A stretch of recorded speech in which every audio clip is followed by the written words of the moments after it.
హరే కృష్ణ భక్తులందరికీ ఈరోజు 3వ అధ్యాయం ఇస్కాన్ మ్యాంగ్లూర్ వారి 18 డేస్ క్లాస్లో ఈరోజు 3rd చాప్టర్లో ఉన్నాము.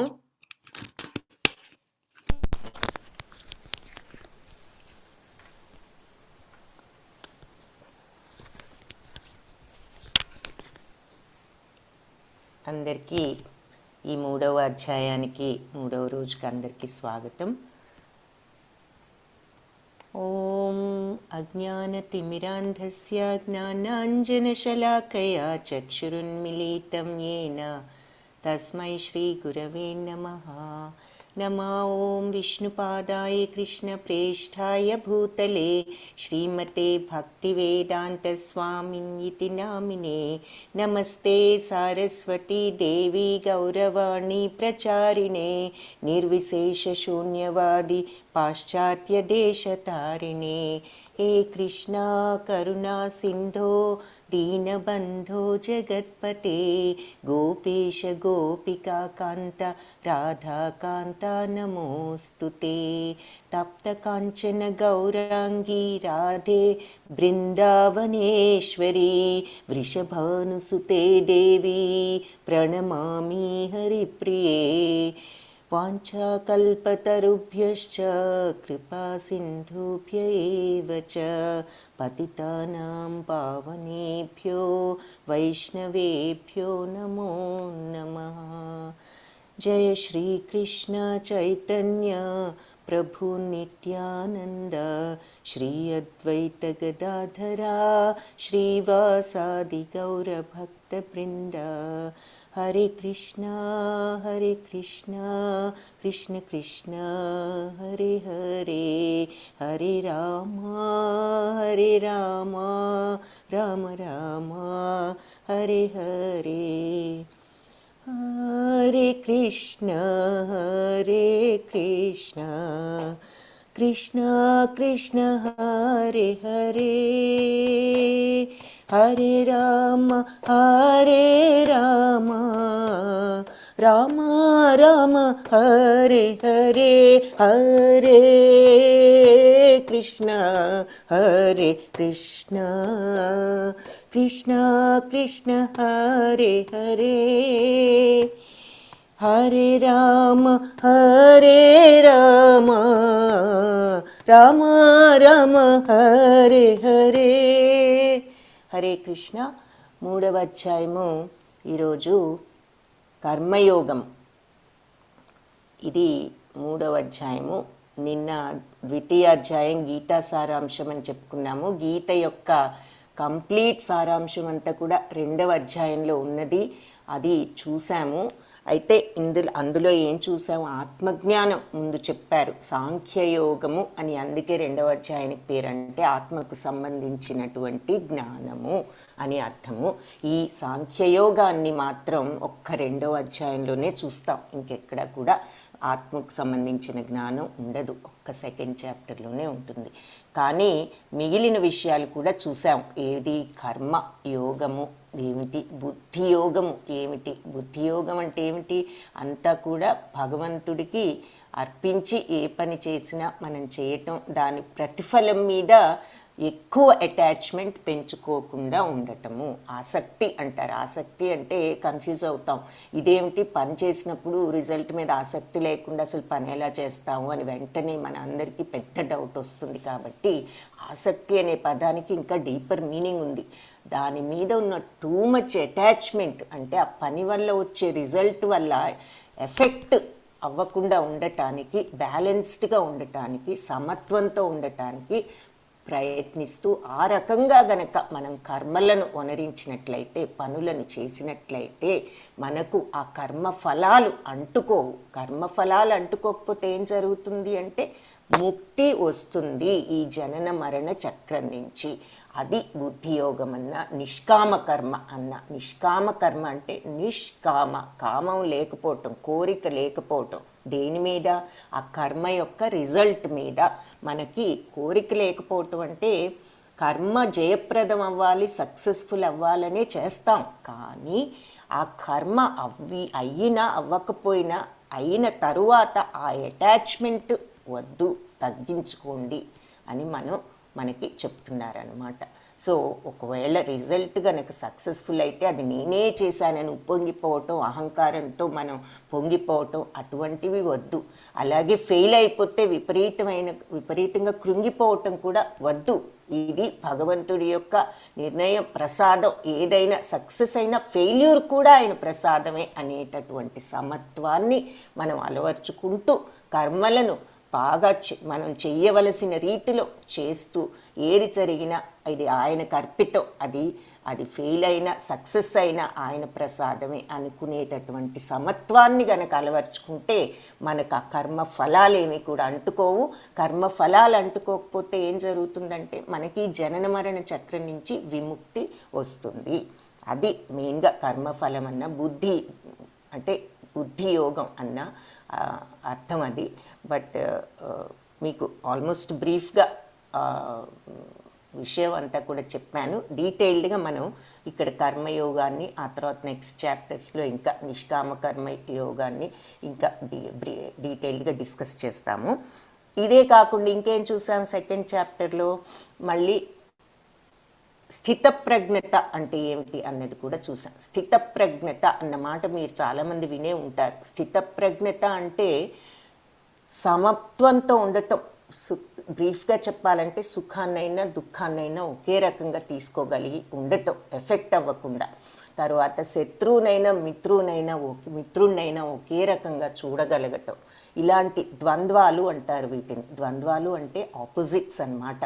అంటే ఫర్ ఎగ్జాంపుల్ సుఖం దుఃఖం, అలాగే శత్రువు మిత్రుడు, అలాగే మరి కష్టము సుఖము దుఃఖం అని చెప్పుకున్నాము, ఆనందము దుఃఖము కష్టము సుఖము, ఇలా ఇవన్నీ కూడా ద్వంద్వాలు.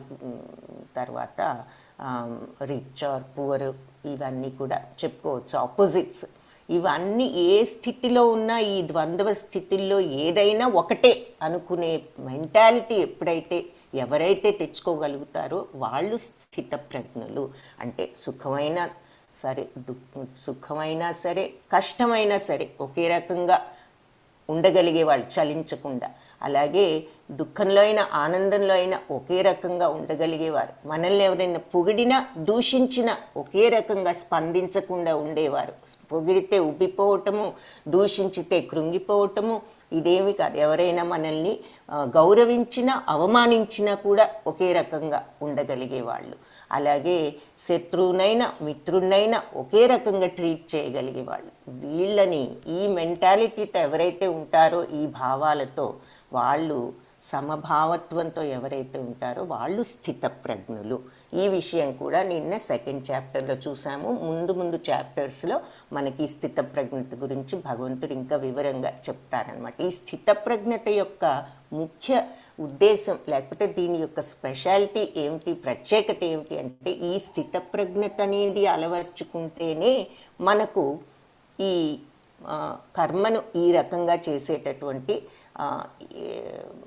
మెంటాలిటీ డెవలప్ అవుతుంది. అంటే ఇవన్నీ కూడా యాక్చువల్లీ ఇంటర్ట్వైన్ అయి ఉంటాయి. ఇది ఉంటే అది వస్తుంది, అది ఉంటే ఇది వస్తుంది. సో ఈ రకంగా మన సాధన అన్నమాట. ఇలా కర్మ చెయ్యాలి, ఏది మనం రిజల్ట్ మీద టూ మచ్ అటాచ్మెంట్ పెట్టుకోకుండా అలా చేయాలి అంటే ఈ రకమైన మెంటాలిటీస్ అలవర్చుకోవాలి. లేదంటే అలా చేస్తూ ఉంటే ఈ రకమైన మెంటాలిటీ అలవాటు అవుతుంది. ఏదైనా రెండు కూడా. అందుకని ఏది మనకి ఏదో సామెత చెప్తారు, ముందు చికెన్ ఎగ్గా అని చెప్పి, ఏది ముందు అని. అలాగే ఈ రెండు కూడా అంతే. ఇది ఉంటే అది ఉండొచ్చు, అది ఉంటే ఇది రావచ్చు. సో ఈ లక్షణాలన్నీ అలవర్చుకోవటమే ఈ సాధన. సో ఈ లక్షణాలు ఎలా అలవర్చుకుంటామంటే, మనం ఈ ఇంద్రియాలు బాహ్య ప్రపంచంలో వైపు చూస్తూ ఉండి ఎప్పుడు ప్రలోభాలకు గురి అవుతూ ఉంటాయి. అవి లేకుండా మనము అంతర్గతంగా ఈ ఆత్మజ్ఞానం అనేది ఏమిటో తెలుసుకోవటానికి ప్రయత్నించాలి. అనవసరపు ఆలోచనలు, ఈ మైండ్ అనేది చాలా డేంజరస్ మైండ్. దాన్ని మనం ఫ్రెండ్ అయినా ఎనిమిగా అయినా చేసుకోవచ్చు. దానిని అనవసరపు ఆలోచనలు ఆపి మనం ఈ ప్రలోభాలకు గురి కాకుండా భగవంతుడి పైకి లోపల అంతర్గతంగా చూడాలి అంటారు. చాలామంది వినే ఉంటారు. ఏమిటి అంతర్గతంగా చూడటం అనేటటువంటి డౌట్ వచ్చేస్తూ ఉంటుంది మనకి. అంతర్గతంగా చూడటం అంటే లోపల ఉన్నటువంటి ఆత్మజ్ఞానం. మనం ఆత్మ ఎవరు? భగవంతుడి యొక్క అంశయే ఈ ఆత్మ. అందుకే నిన్న మనం ఈ పాయింట్ చెప్పుకున్నామో లేదో, అందుకని మళ్ళీ రిపీట్ చేస్తున్నాను. ఆత్మ, మన ఆత్మజ్ఞానం అని నిన్న చూసాం. ఆ ఆత్మ ఎవరు అంటే అది స్వయంగా భగవంతుడి యొక్క అంశయే ఆత్మ. సో ఉదాహరణకు సూర్యుడు, సూర్యకిరణాలు, భగవంతుడే సూర్యుడైతే మనందరం కిరణాలు లాంటి వాళ్ళం. అగ్ని భగవంతుడైతే మనం నిప్పు రవ్వల వంటి వాళ్ళం. సముద్రం భగవంతుడైతే మనం నీటి బిందువుల వంటి వాళ్ళం, కెరటాల వంటి వాళ్ళం. సో మీరు ఒక్క నిప్పు రవ్వకి అంత పెద్ద అగ్నికి ఎంత శక్తి ఉందో నిప్పు రవ్వకు కూడా అంతే శక్తి చిన్న సైజులో ఉంటుంది. అలాగే సముద్రం కూడా అంతే.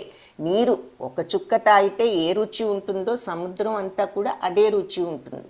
అలాగే సూర్యకాంతి, అలాగే బింబము, అలాగే కిరణాలు అదే వేడిలో ఉంటాయి. కాబట్టి భగవంతుడి యొక్క శక్తి ఆ ఆత్మలో ఉన్నది, భగవత్ అంశ. సో అది ఏమిటి అంటే సచ్చిత్ ఆనంద. ఆత్మను ఎవరైనా నిర్వచించండి అని అంటే, డిఫైన్ ది ఆత్మ అని మిమ్మల్ని ఎవరైనా అడిగితే సచ్చిత్ ఆనంద అని చెప్పచ్చు. సో అంటే దాని అర్థం ఏమిటి? సత్ అంటే ఎప్పటికి, సత్ అంటే మామూలుగా మనందరం ఏమనుకుంటాం? సత్యం, నిజం చెప్పటం, ట్రూత్ అనుకుంటాం. కరెక్టే, అది జనరల్గా నిజమే. కానీ దానిలో ఉన్న డీపర్ మీనింగ్, అంతరార్థం ఇంకొకటి ఉంది. ఏమిటి అది? సత్ అంటే ఎప్పటికీ మార్పు లేనిది, ఎప్పటికీ అలాగే ఉండేది. ఏది అంటే అది నిజమైన సత్యం.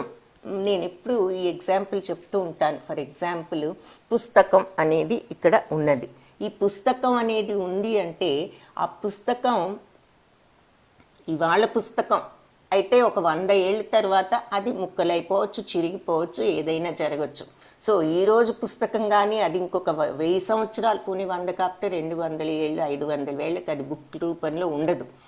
కాబట్టి దానికి ఉండదు. మనం ఉన్నామంటే మనము శాశ్వతంగా ఉండము. తర్వాత ఈ ప్రపంచమే శాశ్వతంగా ఉండదు. భగవంతుడు ఎప్పుడు విలీనం చేస్తే అప్పుడు ఇది ఉండదు.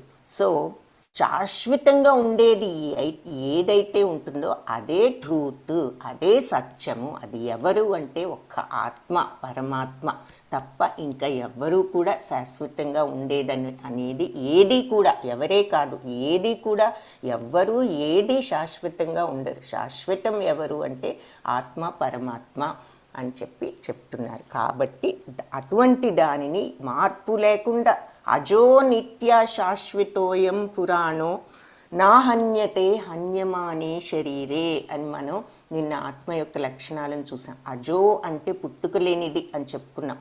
నిత్యమైనది, శాశ్వతమైనది. అజో నిత్య శాశ్వతోయం పురాణో నా హన్యతే హన్యమానే శరీరే.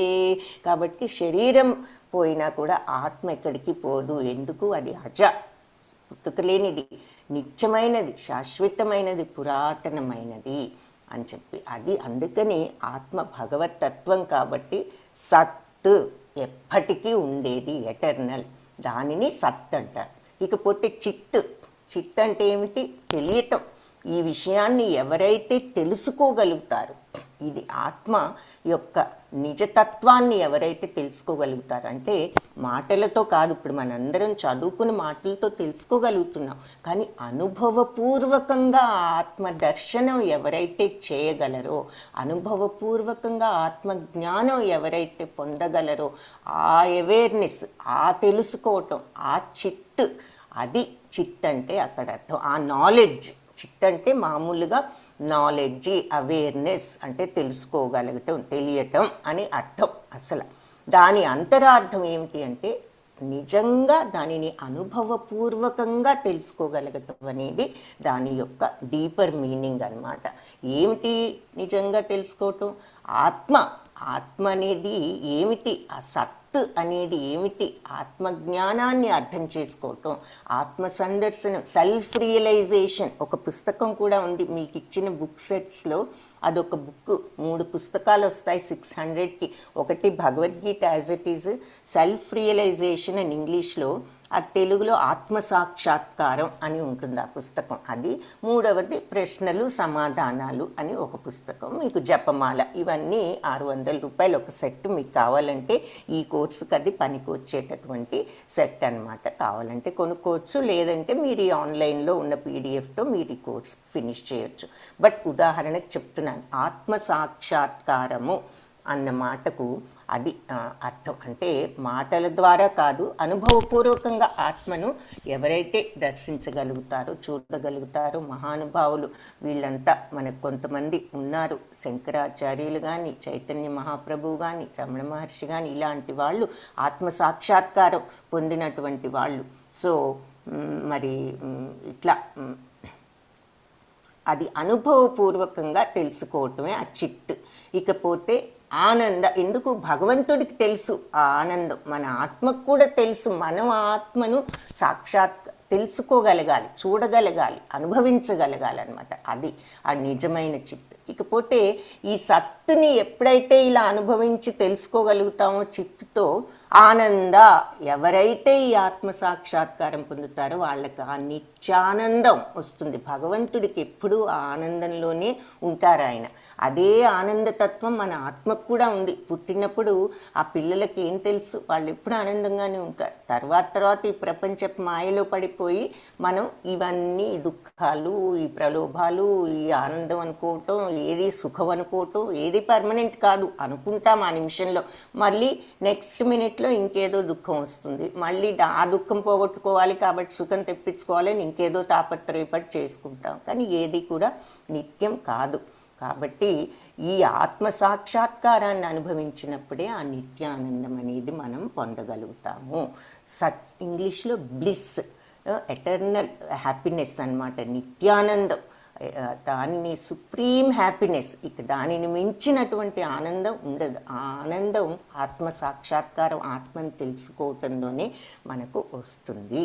సో ఆత్మజ్ఞానంతో, అంటే అది భగవంతుడి మీద మనకు నమ్మకము, విశ్వాసము, భక్తి ఏర్పరచుకున్నప్పుడు మనకు అది వస్తుంది. ఇది ఎలా పొందాలి ఈ భక్తి అంటే, మనం రోజు భగవంతుడిని తలుచుకుంటూ, భగవంతుడి కోసం కొంత సమయాన్ని కేటాయించుతూ, ఆయన్ని జపిస్తూ, ఆయన్ని తలుచుకుంటూ ఉండాలి. అందుకని మనకి జపమార్గం కలియుగంలో సూచించారనమాట. సో 4 యుగాలు ఉన్నాయి. ఏది? సత్యయుగం, త్రేతాయుగం, ద్వాపరయుగం, కలియుగం. సో సత్యయుగం అంటే ధర్మం 4 పాదాల మీద నడిచింది ఆ రోజుల్లో.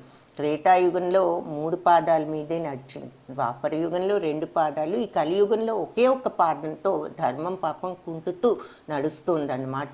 అయితే అందుకని ఒక్కొక్క యుగంలో ఒక్కొక్క రకంగా ఈ ఆత్మసాక్షాత్కారం భగవంతుణ్ణి పొందటానికి మార్గాలు చెప్పారనమాట. ఏమిటి అవి? సత్యయుగంలోనేమో తపస్సులు. ఎందుకంటే సత్యయుగంలో ఎక్కువ సంవత్సరాలు ఉన్నాయి అన్ని యుగాల్లోకి. 4 యుగాల్లోకి లాంగెస్ట్ యుగం ఏది అంటే సత్యయుగం. సో ఆ సత్యయుగంలో తపస్సులు ఇవన్నీ చేస్తే భగవంతుణ్ణి పొందవచ్చు అని చెప్పారు. త్రేతాయుగంలో సత్యయుగం కంటే కొంచెం షార్ట్, అన్ని సంవత్సరాలు లేదు. ఒక్కొక్క యుగం వచ్చిన కొద్దికి సంవత్సరాలు తగ్గుతూ వచ్చాయన్నమాట. సో త్రేతాయుగంలోనేమో యజ్ఞాలు చేయమని చెప్పారు. భగవంతుని పొందటానికి యజ్ఞాలు చేయాలి. సో ఇకపోతే ద్వాపర యుగంలో గుడులలో, టెంపుల్స్లో అర్చనలు చేయాలి భగవంతుని పొందాలని. కానీ కలియుగంలో మనం తపస్సులు చేయక్కర్లేదు, యజ్ఞాలు చేయక్కర్లేదు, అర్చనలు చేయక్కర్లేదు, భగవన్నామాన్ని జపిస్తే చాలు. ఈ కలియుగంలో వాళ్ళకి ధర్మం లేదు, వీళ్ళకి ఓపిక లేదని తెలుసుకుని వాళ్ళు మనకి అత్యంత సులభమైన మార్గాన్ని సూచించారు ఈ కలియుగం వాళ్లకు. ఏమిటి అంటే భగవన్నామాన్ని జపిస్తే చాలు, కలియుగంలో భగవంతుణ్ణి పొందవచ్చు. సో అందుకని మనం ఈ భగవన్నామాన్ని, జపాన్ని చేసుకుంటూ ఉంటే మనకి ఈ లక్షణాలు, ఈ కర్మయోగం చేసేటటువంటి మెంటాలిటీ కానీ, భక్తి యోగం కానీ, ఈ జ్ఞానయోగం కానీ ఏదో ఒకటి డెవలప్ అవటానికి మార్గం ఉన్నది అని ఇదంతా మీకు ఒక క్లుప్తంగా చెప్పాలని చెప్పాను. ఇప్పుడు కర్మయోగం అంటే ఏం చెప్తున్నారో చూద్దాము. అర్జున ఉవాచ జాయసి చేత్కర్మణస్తే మతా బుద్ధిర్జనార్దన తత్కిం కర్మణి ఘోరే మాం నియోజయసి కేశవ. సో అర్జునుడు పలికాడు ఏమని, జనార్దన కేశవ, కామ్యకర్మల కంటే బుద్ధే మంచిదని నువ్వు గనక భావిస్తే నన్ను ఎందుకు ఈ ఘోరమైన యుద్ధంలో వినియోగించుకోవాలని అనుకుంటున్నావు? నువ్వు గనక బుద్ధి మంచిది అని బుద్ధియోగం అని చెప్పారు కాబట్టి అదే మంచిది కర్మల కంటే కూడా అంటున్నావు కాబట్టి మరి నన్ను యుద్ధం చేయమని ఎందుకు చెప్తున్నావు, ఎందుకు అంటున్నావు అని చెప్పి అర్జునుడు ప్రశ్నించాడు. అప్పుడు భగవంతుడు లోకేస్మిన్ ద్వివిధా నిష్ఠా పురా ప్రోక్తా మయా నఘ జ్ఞానయోగేన సాంఖ్యానాం కర్మయోగేన యోగినాం. సో అనఘ అంటే పాపరహితుడా, ఎవరు అర్జునుడిని ఆ రకంగా పిలుస్తున్నారు. పాపరహితుడైన అర్జున, ఆత్మానుభూతి పొందటానికి రెండు రకాలు. ఇప్పుడు మనం ఆత్మానుభూతి గురించి మాట్లాడుకున్నాం కదా, ఆత్మను తెలుసుకోవటం. సో అందులో రెండు రకాల మానవుల గురించి ఈ ఆత్మానుభూతిని పొందటానికి ప్రయత్నించే వాళ్ళు ఒక రెండు రకాల మానవులు ఉన్నారని నీకు ఇంతకుముందు చెప్పాను. ఇది 2వ అధ్యాయంలో చెప్పాను. ఎవరు ధ్యాన నిష్టయందు ఆసక్తి కలవారేమో జ్ఞాన మార్గంలో వెళ్తారు. జ్ఞాన మార్గంలో వాళ్ళు ధ్యాన నిష్ట మీద ఆసక్తి కలవారు. పనుల పట్ల ఆసక్తి కలవారు కర్మ మార్గంలో వెళ్ళి దానిని అర్థం చేసుకుంటారు అని చెప్తున్నారు. సో రెండు రకాలుగా ఆత్మానుభూతిని పొందవచ్చు. ఎవరికైతే ఈ ధ్యానము వీటి మీద ఇంట్రెస్ట్ ఉంటుందో వాళ్ళేమో జ్ఞాన మార్గంలో వెళ్తారు. పనులు చేస్తూ భగవంతుణ్ణి పొందాలి అనుకునే వాళ్ళు ఈ కర్మ మార్గంలో దాన్ని అర్థం చేసుకుంటారు అని రెండు మార్గాలు ఉన్నాయి అని చెప్పి, ఏది భగవంతుణ్ణి ఆత్మానుభూతిని పొందటానికి అని చెప్తున్నారు. సాంఖ్యయోగము మనం చూసాం, ఆత్మ సాక్షాత్కారం, జ్ఞానంతో కూడినటువంటి వైరాగ్యం అన్నమాట ఈ సాంఖ్యయోగం, ఆత్మ సాక్షాత్కారం. ఇదేమో కర్మ అంటే కర్మయోగం కానీ బుద్ధియోగం కానీ ఏది పనులు చేయటం ద్వారా, ఇది జ్ఞానంతో కూడినటువంటి కర్మ. సో ఆ సాంఖ్యయోగం ఆత్మ సాక్షాత్కారం, ఆ జ్ఞాన మార్గమేమో జ్ఞానంతో కూడుకున్నటువంటి వైరాగ్యం. కర్మయోగం ఏమిటి? జ్ఞానంతో కూడుకున్నటువంటి కర్మ అంటే పని, యాక్షన్, పనులు చేస్తూనే ఆ జ్ఞానంతో చేయటం అన్నమాట. సో ఇదేమో ధ్యానంలో మునిగిపోవటము, ఆ రకంగా ఉండటము. ఇదే కర్మయోగం అంటే మనం పనులు చేస్తూనే ఆ జ్ఞానంతో చేసామంటే మనకు ఆత్మసాక్షాత్కారం వస్తుంది. ఏ జ్ఞానం? ప్రతిఫలాసక్తిని వదులుకుని అది ఏదైనా భగవత్ ప్రసాదమే అని సమదృష్టితో మనం స్థితప్రజ్ఞులుగా చేయగలిగితే మనం అప్పుడు కర్మయోగంలో కూడా భగవంతుణ్ణి పొందవచ్చు పనులు చేసుకుంటూనే అని చెప్తున్నారు. కర్మేంద్రియాణి సంయమ్య య ఆస్తే మనసా స్మరన్ ఇంద్రియార్థాన్ విమూఢాత్మా మిథ్యాచార స ఉచ్యతే. సో పైకి కర్మేంద్రియాణి సంయమ్య య ఆస్తే మనసా స్మరన్. సో ఈ కర్మేంద్రియాలన్నిటినీ కూడా అదుపులో ఉంచినా కూడా మనస్సులో మాత్రం మనం ఈ ఇంద్రియ విషయాలనే మనం గనక ఆలోచిస్తూ ఉంటే, ఇంద్రియ విషయాలంటే ఏమిటి? మనకు కనిపించేవి, వినిపించేవి, వాసన కల్పించేవి, ఈ చుట్టూ ఉన్నటువంటి విషయాలు, ఈ ప్రపంచంలో మనల్ని ప్రలోభపెట్టే ఈ విషయాలన్నమాట. ఈ ఇంద్రియార్థాలు అంటే ఈ ఇంద్రియాలు చూపించేటటువంటి ప్రలోభాలు, ఆ విషయాలన్నిటినీ మనం వాటి మీదే మైండ్ ఉంచితే, కర్మేంద్రియాలను అదుపులో ఉంచిన కర్మేంద్రియాలంటే ఏమిటి అని ఇక్కడ మీకు అనుమానం వస్తే, కర్మేంద్రియాలంటే అన్ని బాహ్య ఇంద్రియాలు అంటే కళ్ళు, ముక్కు, చెవి, నోరు, చర్మము, ఈ 5 అని చెప్పుకున్నాము.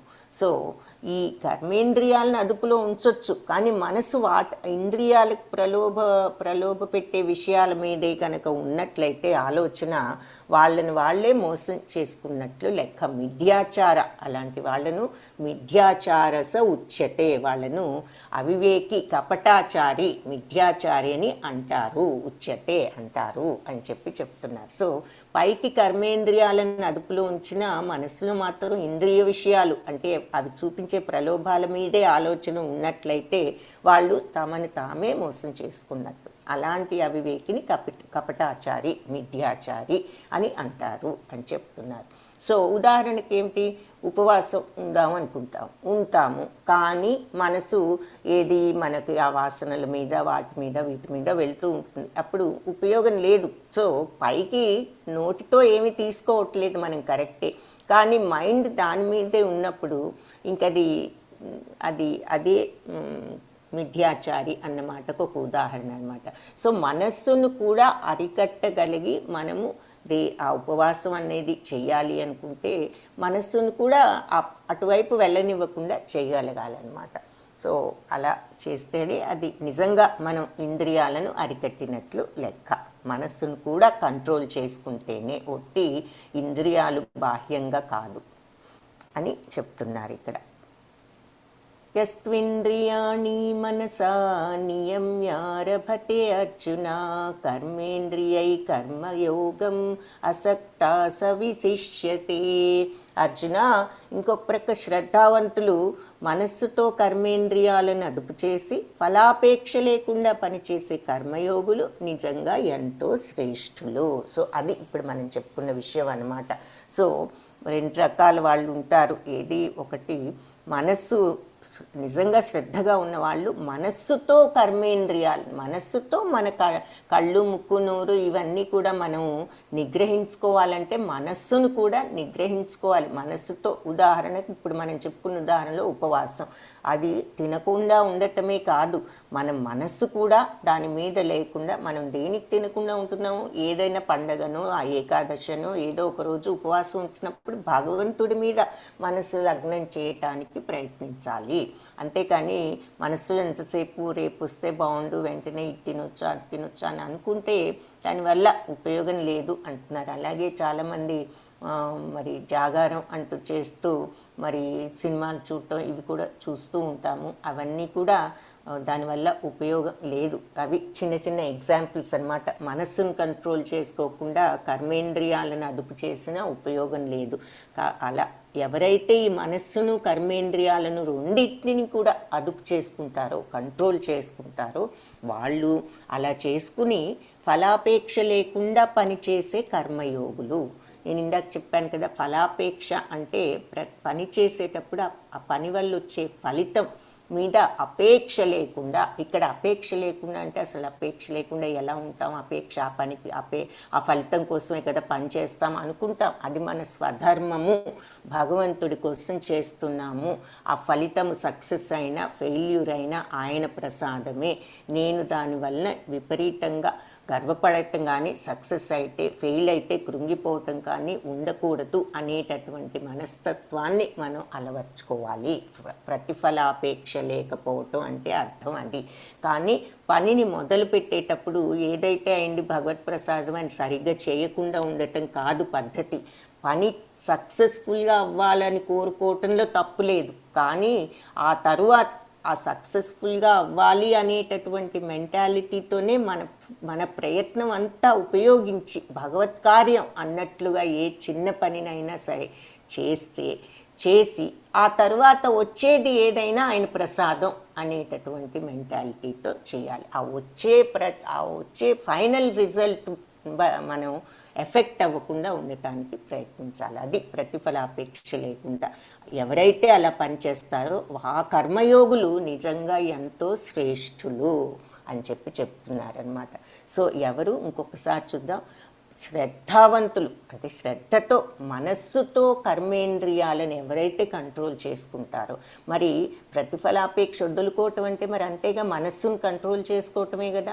దానివల్ల ఎఫెక్ట్ అవ్వకుండా ఉండాలంటే మైండ్ని కంట్రోల్ చేయాలి, అలాగే మన ఇంద్రియాలను కంట్రోల్ చేయాలి. కళ్ళు, ముక్కు, చెవి, నోరు వెంటనే ఫెయిల్ అయిపోతే ఎవరి మీద కోపంతో ఇష్టం వచ్చినట్లు మాట్లాడకుండా ఇలా మైండ్ని కర్మేంద్రియాలను కూడా ఎవరైతే అదుపు చేస్తారో శ్రద్ధతో, ప్రతిఫలాపేక్ష లేకుండా ఈ పని చేసే ఈ కర్మయోగులు ఎంతో శ్రేష్ఠులు అని చెప్తున్నారు. నియతం కురు కర్మత్వం కర్మజ్యాయోచ్య కర్మణః శరీరయాత్రా పీచతే న ప్రసిద్ధ్యేద్ అకర్మణః.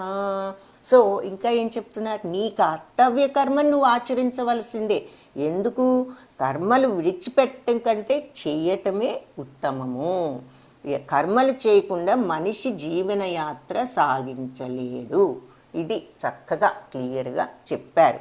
కాబట్టి నీ కర్తవ్య కర్మ నువ్వు చేయవలసిందే. అర్జునుడికి కూడా చెప్తున్నారు, నీ కర్తవ్యం ఏమిటి? నువ్వు ఒక్కొక్కరికి ఒక్కొక్క డ్యూటీ ఉంది. వేదాలన్నీ చెప్పాయి, క్షత్రియులు ఇది ఇవి అన్నీ చెప్తున్నాయి మన స్వధర్మాలు ఏమిటని. రాజు క్షత్రియుడి కర్తవ్యం ఏమిటి?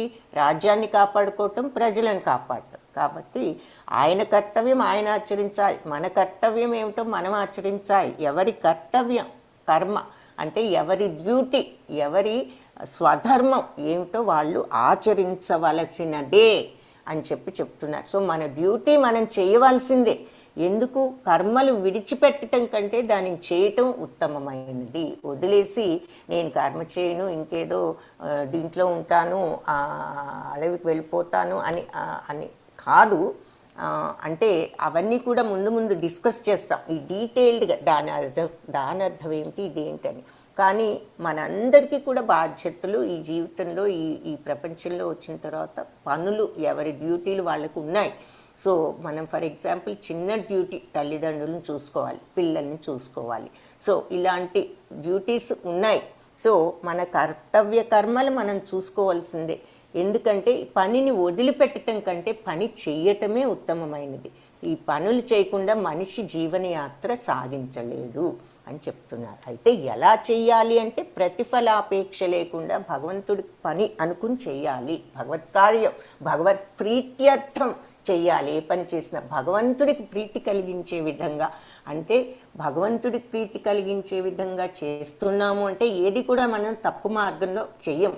కాబట్టి ఆయన ప్రీత్యర్థం, ఇది ఆయన కార్యమే అనుకుని ఎంత చిన్న పని చేసినా ఆ ఉద్దేశంతో చేస్తూ, అది సక్సెస్ అయినా ఫెయిల్ అయినా ఆయన కార్యమే కాబట్టి ఆయన నిర్ణయమే అని మనం సమభావంతో ఉండగలగటమే కర్మయోగం. అలా ఉన్నప్పుడు ఆ సమత్వంతో ఎఫెక్ట్ అవ్వకుండా ఆ ప్రతిఫలం మీద, ఆ ప్రతిఫలం వల్ల వచ్చేటటువంటి ఆపేక్షను వదులుకుని మనం ఎఫెక్ట్ అవ్వకుండా ఉంటే ఆ కర్మ వల్ల వచ్చే పాపపుణ్యాలు ఏదైనా సరే మనకు ఆ కర్మ ఫలాల బంధాలు అంటుకోకపోతే మనకు మోక్షానికి దారి అని చెప్పి ఈ కర్మయోగం గురించి చెప్తున్నారు.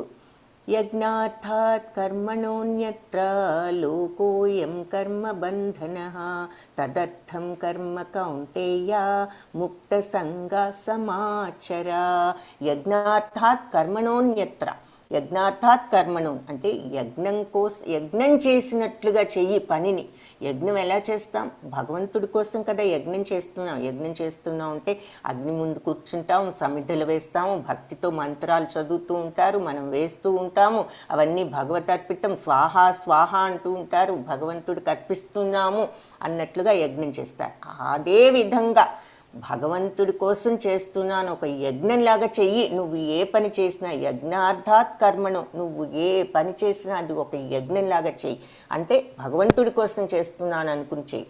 అన్యత్ర వేరే రకంగా చేశావంటే లోకోయం, ఈ ప్రపంచంలో నువ్వు కర్మబంధనాలకు బందీవవుతావు. ఈ కర్మబంధాల్లో నిన్ను కట్టిపడేస్తాయి వేరే రకంగా చేస్తే. వేరే రకంగా అంటే ఈ పని చేస్తే నాకు ఈ బెనిఫిట్ వస్తుంది, నాకు ప్రమోషన్ వస్తుంది, లేదా డబ్బులు వస్తాయి అనేట తప్పు కాదు. కానీ ఆసక్తిని పెంచుకుంటున్నాం చూసారా, వస్తాయి ఆసక్తి, కోరిక, అవన్నీ మనల్ని ఈ బంధాలలో కట్టిపడవేస్తాయి. ఆ కోరిక, ఆసక్తి అనేది తగ్గించుకోవాలి. ప్రతిఫలం మీద ఆసక్తి తగ్గించుకోవాలి. అది భగవత్ కార్యం అనుకుని చేయాలి. సో యజ్ఞార్థాత్ కర్మను, యజ్ఞం చేసినట్లుగా కర్మ పని చెయ్యి భగవంతుడి కోసం అన్నట్లు. అన్యత్ర వేరే రకంగా చేశావంటే ఈ లోకంలో నువ్వు ఈ కర్మబంధనాల్లో చిక్కుకుపోతావు. తదర్థం కర్మ కౌంతేయ, ఆ రకంగా కర్మను చెయ్యి కౌంతేయ అర్జున. ముక్త సంగ సమాచర, అలా గనక నువ్వు కర్మను చేశావంటే నువ్వు ఈ బంధాల నుంచి కూడా నువ్వు విముక్తుడు అయిపోతావు అని చెప్తున్నారన్నమాట. సో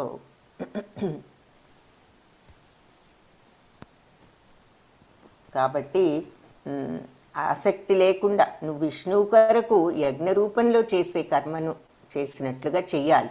లేకపోతే ఆ పనులు ఈ జగత్తులో కర్మబంధాలలో నిన్ను కట్టివేస్తాయి. అందుకని కుంతిపుత్ర కౌంతేయ, నీకు నిర్దేశింపబడిన విధులు అంటే నీ బాధ్యతలను వాటి ఫలితాల మీద ఆసక్తి లేకుండా విష్ణువు తృప్తి కోసం నిర్వర్తించు అని చెప్తున్నారు. అంటే విష్ణు యజ్ఞం చేసేది భగవంతుడు యొక్క తృప్తి, విష్ణుమూర్తి తృప్తికి అంటాం కాబట్టి అలా ఏ పని చేసినా అదే రకంగా నువ్వు చేస్తే, నువ్వు అలా చెయ్యి, అలా చేయకుండా ఉన్నావంటే ఈ కర్మబంధాలు ఈ జగత్తులో నిన్ను కట్టిపడవేస్తాయి. లోకోయం ఇక మళ్ళీ ఈ జనన మరణ చక్రంలోనే ఉంటాం అని చెప్తున్నారు. యజ్ఞశిష్టాశినః సంతో ముచ్యంతే సర్వకిల్బిషై భుంజతే తే త్వఘం పాపా ఏ పచంత్యాత్మకారణాత్. సో మొదట యజ్ఞంలో నివేదించిన ఆహారాన్నే భుజించే భగవంతుడు భక్తులు అన్ని రకాల పాపాల నుంచి విముక్తి పొందుతారు. సో వ్యక్తిగత అవసరాల కోసం ఆహారాన్ని తయారు చేసే ఇతరులు నిజానికి అది పాపం తిన్నట్లే లెక్క. అంటే యజ్ఞం చేసినప్పుడు ఆ యజ్ఞం యొక్క ప్రసాదాన్ని మనందరం తీసుకుంటాం. సో అలా తీసుకుంటే మనం పాపాలన్నిటి నుంచి విముక్తి పొందుతాము అని చెప్పి భక్తులందరికీ కూడా నమ్మకం.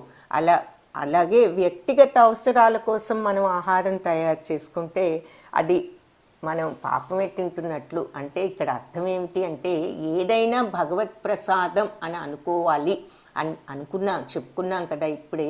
సో భగవంతుడు కూడా అదే చెప్తున్నారు. అంటే ఏమిటి, మనం భోంచేసినా కూడా మనం అది భగవత్ ప్రసాదం అనుకుని తినాలి.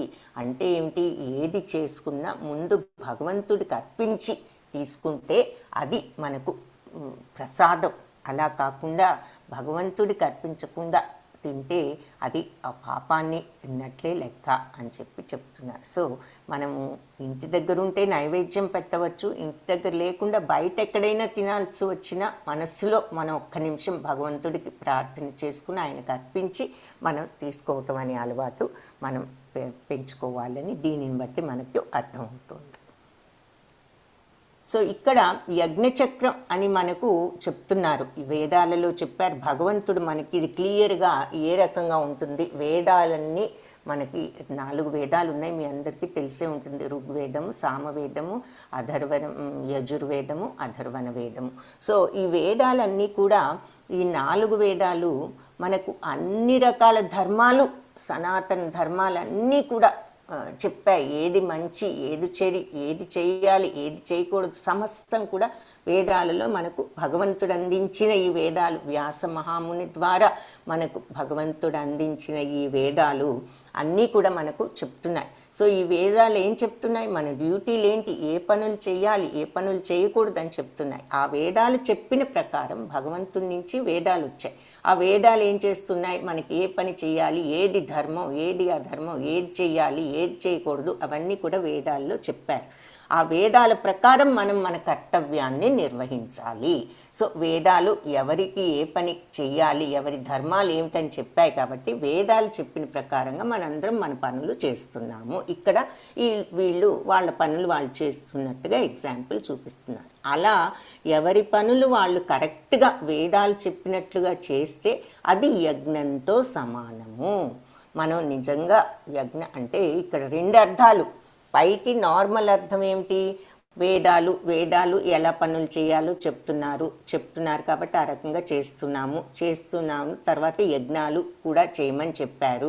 యజ్ఞం చేస్తే వర్షాలు వస్తాయని చెప్పారు. సో యజ్ఞాలు చేస్తున్నాము, యజ్ఞం చేస్తే వర్షం వస్తుంది, వర్షం వస్తేనే మనకు పంటలు పండుతాయి, పంటలు పండితే ధాన్యం వస్తుంది, ధాన్యం వస్తే మనం భోజనం తినగలుగుతాము. ఆ భోజనం చేసుకున్నప్పుడు మనం చేసుకుని తినటం కాకుండా ఇవన్నీ ప్రసాదించిన భగవంతుడికి ముందు మనం అర్పించి ఆ తరువాత మనం అది ప్రసాదంగా స్వీకరించాలి.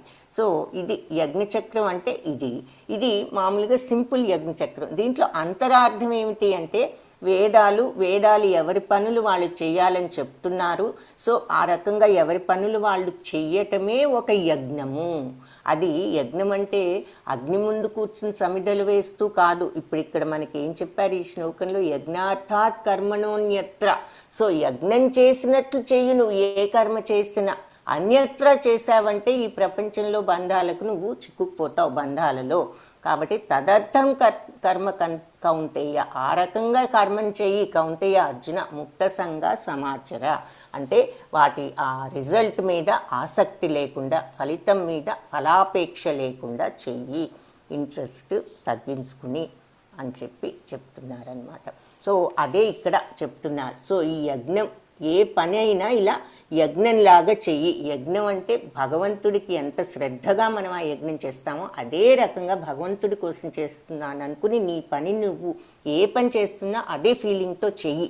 అలా చేసావంటే అందరూ వాళ్ళ యొక్క కర్మలు స్వధర్మాలు అంత చక్కగా కనుక నిజంగా నిర్వర్తిస్తే అది యజ్ఞంతో సమానం. ఆటోమేటిక్గా నిజం యజ్ఞం కాదు, మామూలుగా పనులు నిజంగా ధర్మ మార్గంలో ఉంటే వర్షాలు వస్తాయి. అందుకే మరి రామరాజ్యంలో వర్షాలు, అందరూ సుఖంగా ఉన్నారు ఆ రోజుల్లో. అంటే ఏంటి, అందరూ ఈ రకమైనటువంటి మెంటాలిటీతో పనులు చేసేవారు. కాబట్టి ధర్మ మార్గంలో ఉంటూ ఏ పనినైనా భగవంతుడి కోసం అనేటటువంటి జనరల్ ట్రెండ్ ఆ రోజుల్లో ఎక్కువ ఉంది. కాబట్టి ఆ రోజుల్లో మరి అలా అందరం చేసామంటే వర్షాలు వస్తాయి, ధాన్యాలు పండుతాయి, అందరికీ భోజనం లభిస్తుంది. ఇన్ అదర్ వర్డ్స్ అందరూ సంతృప్తిగా సుఖంగా ఉంటారు.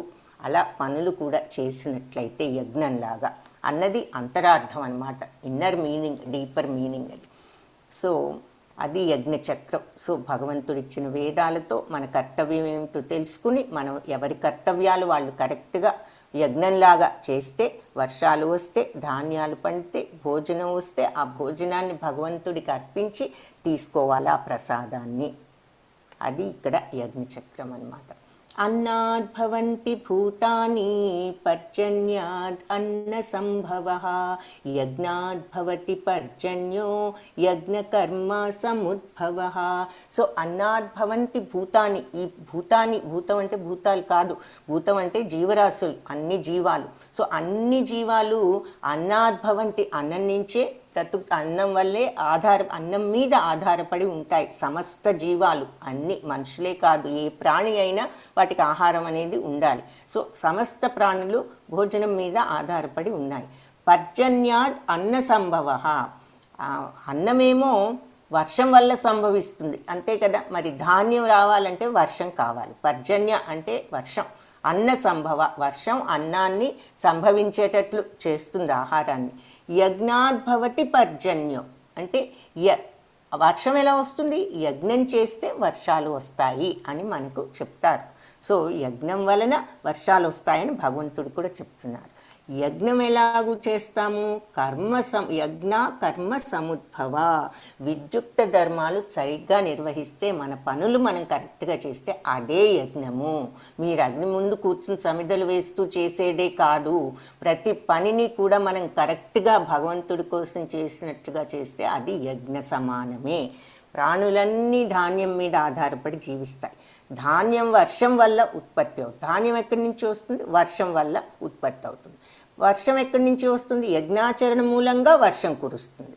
యజ్ఞం ఎలా చేస్తాము, ఫైనల్గా అన్నీ యజ్ఞం మీద ఆధారపడి ఉన్నాయి. అయితే ఆ యజ్ఞం అనేది ఏమిటి, యజ్ఞం విద్యుక్త కర్మల నుండి ఉత్సంభవిస్తోంది. మనం చేసేటటువంటి మన బాధ్యతలు కరెక్ట్గా, విద్యుక్త కర్మ అంటే ఏమిటి, మన యొక్క బాధ్యత, మన స్వధర్మం, మన డ్యూటీ, మన రెస్పాన్సిబిలిటీనే విద్యుక్త ధర్మం అంటాం.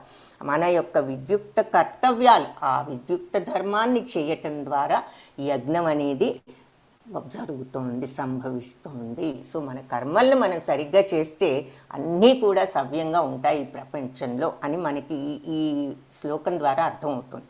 అంతే కదా. మరి కర్మ కరెక్ట్గా భగవంతుడి కోసం అన్నట్లుగా మన స్వధర్మాన్ని మనం కరెక్ట్గా చేసామంటే దానివల్ల వర్షం వస్తుంది, అది యజ్ఞంతో సమానం. తద్వారా వర్షం వస్తుంది, వర్షం వస్తే ధాన్యం పండుతుంది, ధాన్యం పండితే మనకి ఆహారం వస్తుంది. సో కరువులు వస్తున్నాయి అంటే కూడా అర్థం ఏమిటి, మన అందరం కూడా ధర్మ మార్గంలో ఉంటూ మన విద్యుక్త ధర్మాలు సరిగ్గా నిర్వహించటం లేదేమో అనేటటువంటిది మనం అర్థం చేసుకోవాలన్నమాట ఈ శ్లోకం ద్వారా. యస్త్వాత్ ఆత్మరతిరేవ స్యాద్ ఆత్మతృప్తశ్చ మానవః ఆత్మన్యేవ చ సంతుష్టः తస్య కార్యం న విద్యతే. కానీ ఆత్మానుభూతితో కూడిన జీవితంతో ఆత్మలోనే ఆనందాన్ని పొందుతూ పరిపూర్ణ జ్ఞానంతో సంతృప్తి సంతోషం పొందేవాడికి చేయవలసినటువంటి కర్మలేవి కూడా ఉండవు. అంటే ఇక్కడ వేదాల్లో మనకి అకర్మ, వికర్మ, సకర్మ అని చెప్తూ ఉంటారు. కర్మ అంటే, సకర్మ అంటే ఏమిటంటే యాక్షన్, అంటే వేదాలు చేయకూడదు అని చెప్పకుండా చెయ్యవచ్చు, ఇది మంచి పని అని చెప్పినటువంటి కర్మలన్నీ సకర్మలు. ఇకపోతే వికర్మలు అంటే ఏమిటి? చెయ్యొద్దు అని వేదాలు స్పెసిఫిక్గా కొన్ని చెడు పనులను చెప్పాయి. అంటే ఎదుటి వాళ్ళని చంపటమో, వాళ్ళని చేయటమో, మోసం చేయటమో, తప్పు మార్గంలో సంచరించటమో, ఇలాంటివన్నీ చేయకూడనివి, అవి వికర్మలు. ఇకపోతే అకర్మ అంటే ఏ పని చేయకుండా ఉండటం. అంటే ఏమిటి? ఏ పని చేయకుండా ఉండటం అంటే ఫారెస్ట్లోకి వెళ్ళి నేను ఏ పని చేయను అని మామూలుగా ఉండటం కాదు. ఆ స్థితి కర్మ ద్వారానే మనం తెచ్చుకోవచ్చు. కర్మ చేస్తూనే భగవంతుడికి అర్పిస్తున్నాను అనేటటువంటి మార్గంలో ఉంటూ మనం ఆ మార్గాన్ని చేయొచ్చు. కానీ ఒక్కసారి ఫైనల్గా మనం ఆత్మసాక్షాత్కారం స్టేజ్లోకి వెళ్ళినప్పుడు మనం ఏ పని చేసినా కూడా అది ఇంకా వాళ్ళు చెయ్యవలసిన స్థితిలో ఉండరు. ఆత్మసాక్షాత్కారం వచ్చినప్పుడు వాళ్ళు ఇక ఆ కర్మస్థాయిలో ఉంటారు అని చెప్పి మనం ఇక్కడ అర్థం చేసుకోవాలన్నమాట దాని యొక్క మీనింగ్ని.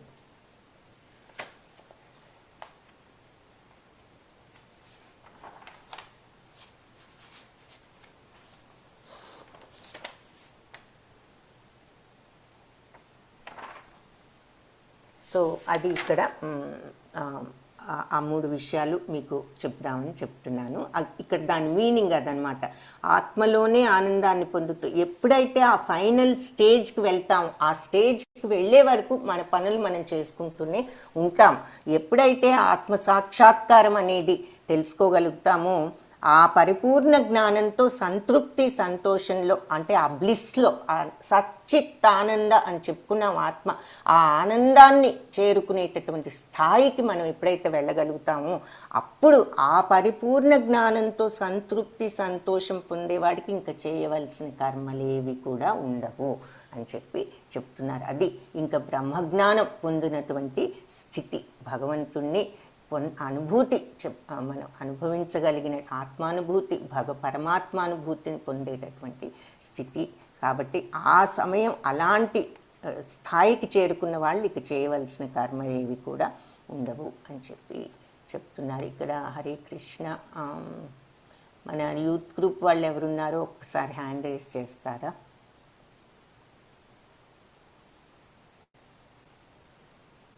ఒక 2 minutes, 1 minute. Very good. 6 people hand raise చేశారు. ఇంకా యూత్ గ్రూప్ వాళ్ళు ఒకవేళ మీరు ప్రక్కన ఎక్కడైనా ఉన్నా దయచేసి వచ్చి మీ ఫోన్ దగ్గరకు కానీ ల్యాప్టాప్ దగ్గరకు కానీ వచ్చి దయచేసి ఒక్కసారి హ్యాండ్ రైజ్ చేయండి.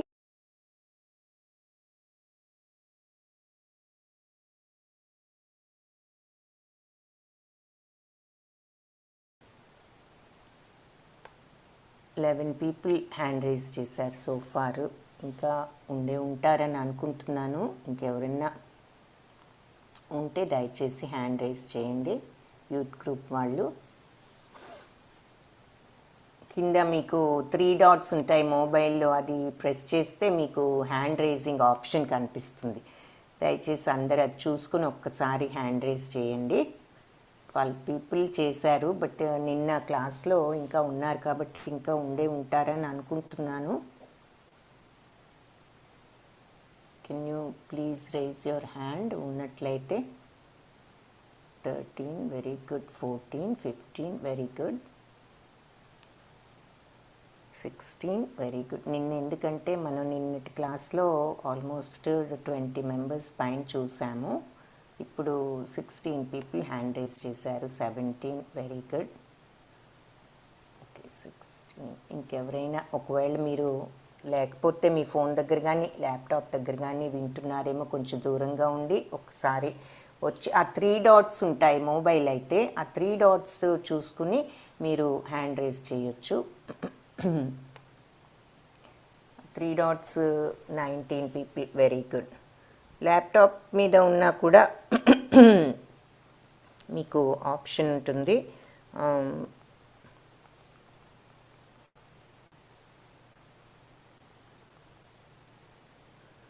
ల్యాప్టాప్ మీద ఉన్నట్లయితే 20 పీపుల్ ఉన్నారు.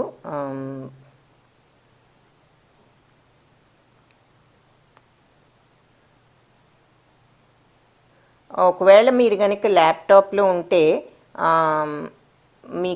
మీరు విండోస్లో ఉంటే ఆప్ట్ వై క్లిక్ చేయొచ్చు, లేదంటే ఆల్ట్ వై క్లిక్ చేయొచ్చు, కంట్రోల్ వై క్లిక్ చేయొచ్చు. అప్పుడు మీకు హ్యాండ్ రైజ్ అవుతుంది.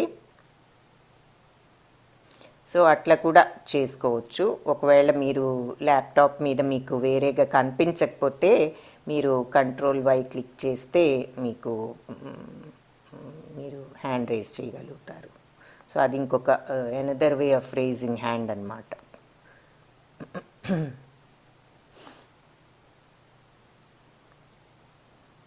సో అట్లా కూడా హ్యాండ్ రైజ్ చేయొచ్చు. So 23 people, very good. So అందరూ హ్యాండ్ రైజ్ చేస్తారు, very good, thank you so much. So ఇప్పుడు 23 ఉన్నారు అయితే యూత్ క్లాస్ వాళ్ళు, వెరీ గుడ్. సో ఇది మనం ఇప్పుడు క్లాస్ కంటిన్యూ చేద్దాము. ఇప్పుడు హ్యాండ్స్ లోవర్ చేసుకోండి. థ్యాంక్ యూ, ధన్యవాదాలు అందరికీ. సో ఇప్పుడు అలా ఆ స్థితికి వచ్చిన వాళ్ళకి ఇంకా మనకు కర్మలేమి చేయక్కర్లేదు అంటున్నారు. ఇక్కడ ఇంకేం చెప్తున్నారు? యద్యదాచరతి శ్రేష్ఠ తత్తద్దేవేతరో జనః సయత్ ప్రమాణం కురుతే లోకస్తదనువర్తతే. యద్యదాచరతి శ్రేష్ఠ అంటే గొప్పవాళ్ళు ఏమేమైతే ఆచరిస్తూ ఉంటారో, ఏ పనులైతే చేస్తూ ఉంటారో, తత్తద్దేవేతరో జనః జనులందరూ కూడా అలాగే అవే పనులు చేస్తూ ఉంటారు. సయత్ ప్రమాణం కురుతే, వాళ్ళు ఏ ప్రమాణాలు, ఏ స్టాండర్డ్స్ అయితే పెడతారో, ఎస్టాబ్లిష్ చేస్తారో, ఏ ప్రమాణాలు, ఏ రకంగా పనులు చేయాలి అని ఒక రూల్స్ వాళ్ళు పెడతారో, లోకస్తద్ అనువర్తతే, లోకమంతా కూడా అది వాళ్ళను ఫాలో అవుతారు, అనువర్తిస్తారు, అనుసరిస్తారు అని చెప్తున్నారు. సో గొప్ప వ్యక్తి ఏ పని చేస్తే సామాన్య జనులందరూ కూడా దానిని అనుసరిస్తారు. అలాగే ఈ గొప్ప కర్మల ద్వారా వాళ్ళు కొన్ని ప్రమాణాలను నెలకొల్పుతారు కదా, కొన్ని స్టాండర్డ్స్ పెడతారు, అదే ప్రపంచం అంతా కూడా అనుసరిస్తుంది. ఈ గొప్పవాళ్ళు ఏ స్టాండర్డ్స్ అయితే పెడతారో వాళ్ళు చేసే పనులను బట్టి వాళ్ళు ఈ పని ఇలా చేయాలి, ఆ పని అలా చేయాలని కొన్ని స్టాండర్డ్స్ పెడతారు. వాళ్ళు ఫాలో అవుతారు, ఎదుటి వాళ్ళని కూడా ఫాలో అవ్వమంటారు. సో అలాంటి స్టాండర్డ్స్ని అందరూ ఫాలో అవుతారు అని చెప్తున్నారు. సో గొప్పవాళ్ళు ఏ పని చేస్తే సామాన్య జనులందరూ ఆ పనిని చేస్తారు, అంటే చేసి చూపించాలి అని చెప్తున్నారు. సో ఈ గొప్పవాళ్ళు అంటే ఇలా చేసేది ఎవరు? గురువులు, పెద్దవాళ్ళు, మనకి చెప్పేవాళ్ళు. సో ఇక్కడ ఉదాహరణకి ఏం చెప్తున్నాడు? ఈ లీడర్ ఉన్నారు, వీళ్ళకి ప్లీజ్ డోంట్ స్మోక్ అంటున్నాడు, ఒక ప్రక్కన స్మోక్ చేస్తున్నాడు. సో వీళ్ళంతా ఏమంటున్నారు? నువ్వు ఏది చెప్తే చేయటం కాదు, నువ్వేది చేస్తే మేము అదే చేస్తాము, నువ్వేది చెప్తే మేము అది చేయటం కాదు, నువ్వేది చేస్తే మేము అది చేస్తాం. సో నువ్వు చేసేది కరెక్ట్గా చేయాలి, చెప్పటం కాదు అని ఇక్కడ మనకు చూపిస్తున్నారనమాట. సో అందుకే సహజమైన నాయకులు, నిజమైన నాయకులు, గురువులు జాగ్రత్తగా వ్యవహరిస్తారు. తల్లిదండ్రులు, ఉపాధ్యాయులు, దేశాధినేతలు ఇటువంటి వారు అని చెప్తున్నారనమాట. ప్రభుపాద లాంటి విశ్వసనీయమైన భక్తులను లేదా వేదాల్లో తెలిపినటువంటి వ్యక్తులను మనము గురువులుగా ఎంచుకోవాలి అని ఇక్కడ అర్జునుడు, ఆయన శ్రీకృష్ణ భగవానుడే అర్జునుడు గురువు. మనము ఇలాంటి ప్రభుపాద వంటి భక్తులను, ఇలాంటి విశ్వసనీయమైన భక్తులను ఎవరినైనా మనము గురువుగా ఎంచుకోవాలి. సో సరి అయినటువంటి గురువును తను చేసి ఆచరించే వాళ్ళు, ఆచరతి శ్రేష్ఠ, వాళ్ళు ఇలాంటి వాళ్ళు ఏది చేస్తే అందరూ కూడా అది చేస్తారు. సో ఆ గురువులు ఆచరించి మనకు చూపించాలి, అంతేకాని మాటలతో కాదు అని ఇక్కడ మనకి చెప్తున్నారు. నమే పార్థాస్తి కర్తవ్యం త్రిషు లోకేషు కించన నానవాప్తం అవాప్తవ్యం వర్త ఏవచ కర్మణి. ఓ పార్థ, ముల్లోకాలలోనూ నేను చేయవలసిన పని ఏదీ లేదు. భగవంతుడికి చేయవలసిన పని ఏముంది? ఏదీ లేదు. నాకు లేనిది లేదు, నాకు కావలసింది కానీ ఏమీ లేదు. నాకు ఏది కావాలని కోరిక లేదు, నాకు ఏది లేనిది లేదు. కానీ అయినప్పటికీ విద్యుక్త కర్మలను నిత్యము నిర్వర్తిస్తూనే ఉన్నాను. అయినా కూడా నేను నా పనులు నేను చేస్తున్నాను. ఏమిటి మరి?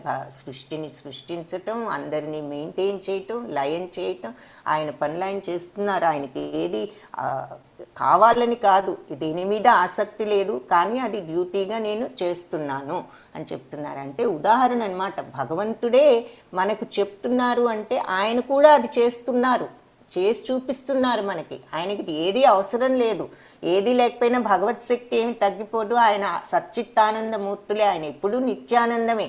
అయినా కూడా ఆయనకి ఏది కోరిక లేదు, దేని మీద ఆసక్తి లేదు. ఆయన సహజమైన ఆనంద తత్వం, ఆ ఆత్మను తెలుసుకున్న వాళ్ళు ఎవరమైనా ఆ సహజానందం పొందుతాం, ఆ నిత్యానందాన్ని, ఆ బ్లిస్ని. అది భగవంతుడికి ఉన్నది. అయినప్పటికీ ఆయన ఇవన్నీ చేస్తున్నారు అంటే అది ఆయన ధర్మం. నేను ఈ సృష్టిని మెయింటైన్ చేయటం, చూడటం, లయం చేయటం నా ధర్మాన్ని నేను నిర్వర్తిస్తున్నాను. అలాగే మనం కూడా మన కర్తవ్య ధర్మాన్ని నిర్వర్తించాలి అని చెప్తున్నారు. నేను చెప్తున్నాను అనుకోవద్దు, నేను కూడా నా ధర్మాన్ని చేసే మీకు చూపించి చెప్తున్నాను అని చెప్పి ఈ శ్లోకంలో చెప్తున్నారన్నమాట. ఊరికే చెప్పడం లేదు, భగవంతుడు కూడా ఆయన డ్యూటీ ఆయన చేస్తున్నారు. ప్రకృతే క్రియమాణాని గుణై కర్మాణి సర్వశః అహంకార విమూఢాత్మా కర్తాహం ఇతి మన్యతే. సో ఈ నిజానికి అన్ని కార్యాలు కూడా ప్రకృతే క్రియమాణాని గుణై కర్మాణి సర్వశః. సో ఈ ప్రకృతిలో ఉన్న త్రిగుణాలు వలననే ఈ పనులన్నీ కూడా చేయబడుతున్నాయి. నిజానికి అహంకార విమూఢాత్మ, అహంకారంతో మనం అందరం విమూఢాత్ములమై బుద్ధి మనకి వివేకంతో ఆలోచించకుండా కర్తాహం, నేనే చేస్తున్నాను, అహం ఇతి మన్యతే, నేనే చేస్తున్నానని అనుకుంటున్నాము ఈ పనులన్నీ. సో నిజానికి అన్ని కార్యాలు కూడా ప్రకృతి త్రిగుణముల చేతనే చేయబడుతున్నాయి. ఏది? ప్రకృతిలో 3 గుణాలు ఉన్నాయి. ఈ ప్రపంచం అంతా కూడా ఈ ప్రకృతి అంటే ఈ ప్రపంచంలో 3 గుణాలు ఉన్నాయి. సత్వగుణం, రజోగుణం, తమోగుణం. అది ఈ 3 గుణాలు కలిపి మాయ అంటారు. ఈ మాయ అంతా, ఈ 3 గుణాలు ఈ ప్రపంచం అంతా కూడా ఆవహించి ఉన్నాయన్నమాట. సో సత్వగుణము మంచితనము, రజోగుణం విపరీతమైన కోరికలు, ఎరుపు రంగులో కనిపిస్తుంది, నలుపు అజ్ఞానం, తమోగుణం అజ్ఞానం, చీకటి, ఏమి తెలియకుండా చెడు మార్గంలో వెళ్ళటం, నిద్ర ఎక్కువపోవటం, ఆలోచన లేకుండా, వివేకం లేకుండా ఉండటం, అది నలుపులో చూపిస్తున్నారు తమోగుణం. సత్వ రజస్ తమో గుణాలు, వీటి గురించి ఇంకా ఇక మనం ప్రతి చాప్టర్లో డిస్కస్ చేస్తాం. చివరిలో ఇంకా బ్రీఫ్గా ఈ 3 గుణాలు ఇంకా డీటెయిల్డ్గా డిస్కస్ చేస్తాం. సో ప్రస్తుతానికి తెలుసుకోవాల్సింది సత్వగుణం అంటే మంచితనం, రజోగుణం అంటే విపరీతమైన కోరికలు, అంతులేని కోరికలు, మరి తమోగుణం అంటే అజ్ఞానం. సో ఈ 3 గుణాల యొక్క ప్రలోభాల వల్లే ఏ పని చేసినా అంతే కదా. మంచి పని ఉంటే మంచి గుణం ఉంటే మంచి పనులు చేస్తాం. మనకి ఈ ప్రకృతి నుంచి ఆ గుణాలన్నీ అలవాటు చేసుకుంటున్నాం. మన ఇంద్రియాల ద్వారా వీటన్నిటిని మనం అబ్జార్బ్ చేసేసుకుని ఏదో ఒక గుణాన్ని లేదా అన్ని గుణాలు మిక్స్చర్ని తెచ్చుకుంటున్నాం. కొంత సత్వగుణం, కొంత రజోగుణం, కొంత తమోగుణం, కొంతమందిలో అది ఎక్కువ, కొంతమందిలో ఇది ఎక్కువ, అలా రకరకాల కాంబినేషన్స్లో ఈ గుణాలు అందరిలో ఉంటున్నాయి. ఈ గుణాల వల్లే మనం చేసే పనులు చేస్తున్నాము. మంచిదవ్వని చెడవ్వనివ్వండి, లేదంటే రజోగుణం వల్ల విపరీతమైన కోరికలతో, ఆందోళనతో, ఒక పని తర్వాత అది ఇది, ఒకదాని తర్వాత ఒక తృప్తి లేకుండా ఎన్నో రకాలుగా కోరికలు తీర్చుకోవటానికి ఆరాటంతో చేసేటటువంటి పనులు అవ్వనివ్వండి, ఇవన్నీ ఈ గుణాల వల్లనే చేస్తున్నాయి. ఇవి మనుషులను తోలుబొమ్మలాట ఆడించినట్టు ఆడుస్తున్నాయి అని మనకి ఇక్కడ ఉదాహరణగా ఈ చిత్రంలో చూపిస్తున్నారు. పప్పెట్ షో లాగా ఇవి ఏది చేయిస్తే మనుషులు ఆ రకంగా చేస్తున్నారు ఈ గుణాల వలన. కానీ జీవాత్మ ఏమనుకుంటున్నాడు? అహంకారంతో అవన్నీ నేనే చేస్తున్నాను, నేనే మంచి పనులు చేస్తున్నాను, లేదంటే నేనే డబ్బులు సంపాదిస్తున్నాను, నా యొక్క శక్తి సామర్థ్యాలే అని మనం అనుకుంటున్నాం. ఇవన్నీ కూడా ఈ గుణాలు మనతో చేస్తున్నాయి ఈ మాయలో అని చెప్పి చెప్తున్నారు. ఆ తర్వాత అహంకారం. ఈ అహంకారంతో మనం ఎలా ప్రవర్తిస్తున్నాం? నేను అన్నీ కరెక్టే, నాకెవరు చెప్పక్కర్లేదు, నాకు అన్నీ తెలుసు, ఇటువంటి ఒక అహంకారం మనకు డెవలప్ అవుతూ ఉంటుంది. సో ఇదంతా విన్నాక అర్జునుడు అంటున్నాడు, అర్జున ఉవాచ అధకేన ప్రయుక్తోయం పాపం చరతి పూరుషః అనిచ్ఛన్నపి వార్ష్ణేయ బలాదివా నియోజితః. అర్జునుడు ఏమంటున్నాడు? వృష్టివంశీయుడ, వార్ష్ణేయ అంటే అర్థం అంటే శ్రీకృష్ణుడు. వృష్టివంశీయుడ, ఇష్టం లేకపోయినా మానవుడు దేని బలవంతం వీళ్ళ పాపాలు చేస్తున్నాడు? పాపం అని మనందరికీ తెలుసు, కానీ చేస్తూనే ఉంటున్నాము. ఎందుకని ఇక్కడ మనకి ఈ మెట్లన్నీ చూపిస్తున్నారనమాట. ఏది? ఎన్వి అంటే అసూయ, ఆ తర్వాత కామము, ఆ తర్వాత అజ్ఞానము, కోపము, మరి అహంకారము, లోభత్వం, దురాశ, తర్వాత ఇది కూడా గర్వము, తర్వాత అటాచ్మెంట్, టూ మచ్ ఆసక్తి పనుల మీద. ఇవన్నీ వదులుకుంటేనే మనము ఆధ్యాత్మికంగా ప్రోగ్రెస్ అవ్వగలమని. సో ఎందుకు పాపం చేస్తున్నాము మనకి ఇష్టం లేకపోయినా కూడా అని అర్జునుడు అడిగితే భగవంతుడు ఏం చెప్తున్నారో విందాం. శ్రీ భగవానువాచ కామయేష క్రోధయేష రజోగుణ సముద్భవః మహాశనో మహాపాప్మా విద్యేనం ఇహ వైరిణం. వెరీ వెరీ ఇంపార్టెంట్ శ్లోక ఇది. సో కామయేష క్రోధయేష అంటే ఇదంతా కామం వలన క్రోధం కలుగుతుంది. ఏది? కోరిక మూలానే కోపం. మరి అనుకున్నా, నిన్న కూడా చెప్పుకున్నాం, ఏదైనా బాగా కావాలి అనేటటువంటి గాఢంగా కోరిక వచ్చిందంటే అది తీరకపోతే ఆందోళన, చిరాకు, తద్వారా కోపము, అవతల వాళ్ళ తీరిన వాళ్ళ మీద ద్వేషము, ఈర్ష్య, అన్ని రకాల అరిషడ్ వర్గాలు అంటారు, దుర్గుణాలన్నీ కూడా వస్తాయి. కామ, క్రోధ, లోభ, మద, మాత్సర్యాలు, ఇవి అరిషడ్ వర్గాలు అంటే 6 దుర్గుణాలు. ఇవన్నిటికీ కారణం ఏమిటి అంటే మూల కారణం కామం. ఈ కామం వచ్చిందంటే క్రోధం వస్తుంది. ఇదంతా కూడా రజోగుణం వల్ల వచ్చేటటువంటి సంభవిస్తూ ఉంటుంది. మరి రజోగుణం అంటే కోరికలు తీర్చుకోవాలనే విపరీతమైనటువంటి కోరికలు కలిగేటటువంటి స్వభావం అన్నమాట. సో ఇది ఎలాంటిది? మహాశనో మహాపాప్మ. ఇది మన రాకూడనటువంటిది, మహాపాపాత్కరమైనది. విద్యైనం ఇహ వైరిణం. తెలుసుకో, ఇది ఈ ప్రపంచంలో ఇది మనకి పెద్ద శత్రువు అని చెప్తున్నారన్నమాట. సో ఇది ఎందుకు ఇలా పాప పనులు చేస్తాము, ఇది పాపం అని తెలిసినా కూడా మనం ఎందుకు చేస్తున్నాము అని అర్జునుడు అడుగుతున్నాడు. మనలాగానే డౌట్ వస్తుంది. మనం కూడా ఒక్కొక్కసారి తప్పు మార్గమేమో, అవతల వాళ్ళని దూషించకూడదేమో అని తెలిసినా కూడా ఒక్కొక్కసారి నోరు ఆపుకోలేక దూషిస్తూ ఉంటాం. కనీసం మనలో మనమైనా బయటికి అనకపోయినా కూడా అది కరెక్ట్ కాదని తెలుసు మనకి, అయినప్పటికీ జరుగుతూ ఉంటుంది. ఎందుకు అలా చేస్తున్నాము అని అంటే దేనికైనా కామయేష క్రోధయేష. సో అది కోరిక వలన, అది రజోగుణం వలన కలిగి తర్వాత కోపంగా పరిణమిస్తుంది. ఆ తర్వాత ఈ ప్రపంచాన్ని కబళించే అది పాపమయ శత్రువు, అది మహాపాపం. ఈ ప్రపంచాన్నే కబళించేటటువంటి శత్రువు అని చెప్తున్నారు. సో చాలా ఇంపార్టెంట్ శ్లోక ఇది. సో ఇదంతా కామం మూలాన క్రోధం కలుగుతుంది. ఆ క్రోధం అనేది అన్నిట్లోకి పెద్ద శత్రువు, మనల్ని కబళించేసే శత్రువు అని ఈ శ్లోకం. ధూమేన వ్రియతే వహ్ని యథా దర్శో మలేన చ యథోల్బేన వృతో గర్భః తథా తేనేదమావృతం. సో పొగ చేత అగ్ని, మురికి చేత అద్దము, మావి చేత గర్భంలోని శిశువు. సో అదంతా కప్పివేస్తాయి కదా, మనకు తెలిసినదే. మన అగ్నిని పొగ ఎక్కువ ఉంటే మనం అగ్ని చూడలేము, అలాగే మురికిగా ఉంటే అద్దాన్ని చూడలేము, అలాగే గర్భస్థ శిశువు చుట్టూతా ఆ మావి అనేది ఉంటుంది.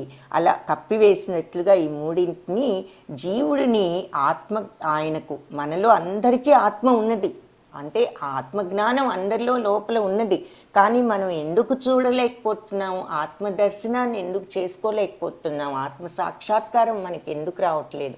ఆత్మానుభూతి మనకి ఎందుకు కలగట్లేదు? పరమాత్మని ఎందుకు దర్శించలేకపోతున్నాము అంటే ఈ కామం ఆవరించి ఉండటం వలన. ఈ కోరిక అనేది ఆత్మజ్ఞానాన్ని కప్పివేస్తోంది. ఈ కోరిక వల్లనే మనం చూడలేకపోతున్నాము అని ఈ శ్లోకంలో చెప్తున్నారు. అది ఎందుకు చేస్తున్నాం ఈ పాపాలంటే ఈ కోరిక వల్ల. ఎందుకు అంటే మన ఆత్మజ్ఞానాన్ని ఈ కోరిక కప్పివేస్తోంది. ఇంద్రియాణి మనోబుద్ధిరస్యాధిష్టానముచ్యతే ఏతైర్విమోహయత్యేషా జ్ఞానమావృత్య దేహినం. సో ఈ కామానికి ఇంద్రియాలు, మనస్సు, బుద్ధి ఇవన్నీ కూడా ఆశ్రయాలే. అది వీటి ద్వారా జ్ఞానాన్ని ఆవహించి దేహదారులను మోహం కలుగజేస్తున్నది. అంటే ఈ కోరిక ఒక్క ఇంద్రియాలు ప్రలోభ పెడతాయి, కానీ ఇంద్రియాలు ప్రలోభాన్ని పెట్టి దేన్ని ఎఫెక్ట్ చేస్తున్నాయి? మనస్సును ఎఫెక్ట్ చేస్తున్నాయి. అక్కడి నుంచి మనస్సుకు దాని మీద ఆలోచన, అది కావాలనే కోరిక, ఇవన్నీ మనస్సు అన్నమాట. ఇవి సప్లై చేస్తే మనస్సు దాని ప్రకారం రియాక్ట్ అవుతుంది. అయితే బుద్ధి చెప్తోంది ఇది కరెక్ట్, ఇది రాంగ్ అని, కానీ బుద్ధిని కూడా ఈ తీవ్రమైన కామం అణిచివేస్తుంది అన్నమాట. సో ఈ మూడు కూడా ఈ కామానికి ఆశ్రయాలు అయిపోతున్నాయి.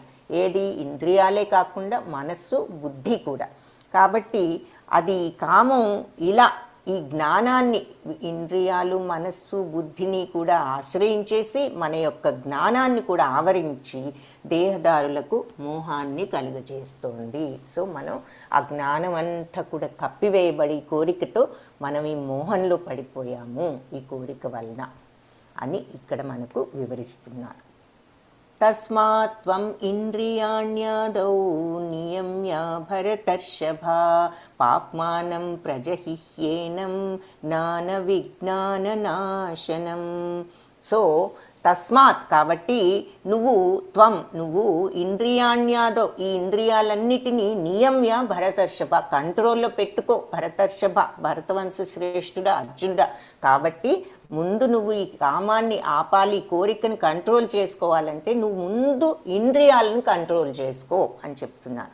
పాప్మానం ప్రజహి, మరి ఇంద్రియాలే కదా అన్నీ సప్లై చేస్తున్నాయి మనసుకు. సో ఆ ఇంద్రియాలని కంట్రోల్ చేసుకో. పాప్మానం ప్రజహిహ్యేనం, ఫస్ట్ చేయాల్సింది ఇంద్రియాలని కంట్రోల్ చేసుకోవాలి. పాప్మానం ప్రజహిహ్యేనం జ్ఞాన విజ్ఞాన నాశనం. సో ఇంద్రియాలను నీ చేతుల్లో ఉంచుకున్నావంటే, కంట్రోల్ చేసుకున్నావంటే ఈ జ్ఞాన విజ్ఞానాలను నాశనం చేసేటటువంటి ఈ కామం అనేటటువంటి ఈ పాపాత్కరమైనటువంటి ఈ పాపిని నువ్వు పారద్రోలు ఆ రకంగా అని చెప్తున్నారు. సో భరతవంశ శ్రేష్ఠుడా, అర్జునుడా, మొట్టమొదటి నీ ఇంద్రియాలను నీ అదుపులో ఉంచుకుని జ్ఞాన విజ్ఞానాలను నాశనం చేసే ఈ కామము అనే పాపిని నువ్వు పారద్రోలు. సో ఇక్కడ ఈ చిన్న పిల్లలందరూ కూడా భగవన్నామ స్మరణతో మనం ఏ రకంగా అయితే ఈ మనస్సును, ఇంద్రియాలను అదుపులో ఉంచుకోవచ్చు భగవన్నామం జపిస్తే అన్నది ఒక చిన్న ఉదాహరణగా చూపిస్తున్నారు. ఇక్కడ ఇది ఒక ఇంపార్టెంట్ బొమ్మ మీరు చూడాలి. ఇంద్రియాలు అంటే ఇంద్రియాలని చెప్పుకుంటున్నాం. ఏమిటవి? కళ్ళు, ముక్కు, చెవి.